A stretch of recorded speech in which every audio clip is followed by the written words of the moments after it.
Beauty lies in diversity. Isang watawat na iba-iba ang kulay.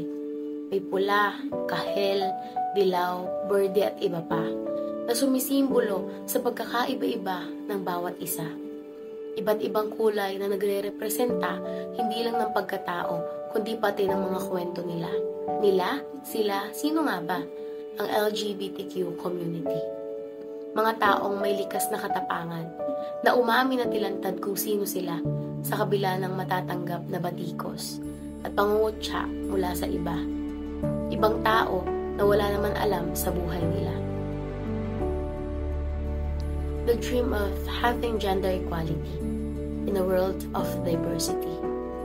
Pilipinas, bansang sinilangan ko, kung saan may mahigit 100 milyong tao na iba-iba ang pagkatao, paniniwala, relihiyon, kultura at kasarian. Sa lugar kung saan madami ang populasyon, di maiiwasan makatanggap ng iba't ibang opinyon, lalo na sa mga bagay na di alam kung ano ang dapat na reaksyon at tamang interpretasyon. Ilan dito, ang mga isyu na noon pa man ay matunog ng diskusyon. Ito nga ang sabi ng iba, dahil bakla ka, di ka makapag-aasawa. Dahil tomboy ka, tatanda kang mag-isa. Babae ka, doon ka sa bahay at mag-alaga ng pamilya. Lalaki ka, huwag kang iiyak. Dapat matikas ka, malakas at paglalamya-lamya. Bakit kapag babae at lalaki tanggap ng nakararami? Kapag third gender, hindi pwede? Ang pagbasag ng nakasanayan na ang babae at lalaki lamang ang dapat nakasarian ay isa sa pinakamalaking hakbang na ginawa ng mga kapatid nating kabilang sa ikatlong kasarian. Ang panghuhusga, base sa kasarian, ay matagal ng problema.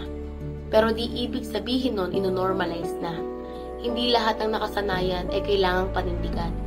Lahat nagbabago. Tila pagbabago na nga lang yata ang constant sa mundong to. At isa sa mga nagbago ay ang katotohanan na gumagawa na ng paraan ang karamihan para maipromote ang bayanihan. O magkaroon ng bansa na tulad ng Itbulaga ay one for all for one. Every action that they took is a proof of their strength and a protest against social norms that aims to limit them. These people embraces what they are and try to accept their uniqueness and the fact that they are special despite of the hate that they receive from other people. Special? Oo, tama, special. Espesyal sila at hindi salot tulad ng sabi ng iba. Ang mga paglalakbay na nangyari mula sa pagkilala sa kung sino sila hanggang sa pagpapakilala kung sino sila ay isang importanteng kabanata sa buhay nila. Dahil nakamit nila ang kalayaan, napalaya nila ang sarili nila sa isang kulungan. Kulungan, oo kulungan.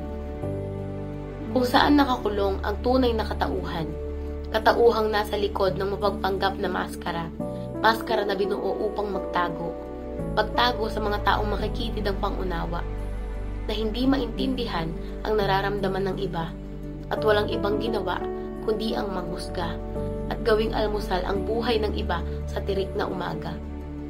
Gender equality, an equal opportunity for women, men, and queers. Despite of our gender, we are all human creatures. No one is superior to anyone. Despite of our gender, we deserve to be loved, respected, and appreciated. Homosexuality is never a sin. Expressing who you really are is not a way of disrespecting others' beliefs, but rather offering a colorful book for them to read. Opening new ideas that a woman can work, a man can cry, and being a queer is natural. And it's not a disease to prevent, but a reality to accept. Strength lies in differences, not in similarities. We are all human beings in the end. Despite of our differences, we live under the same sky, we breathe the same air, and we are on the same page.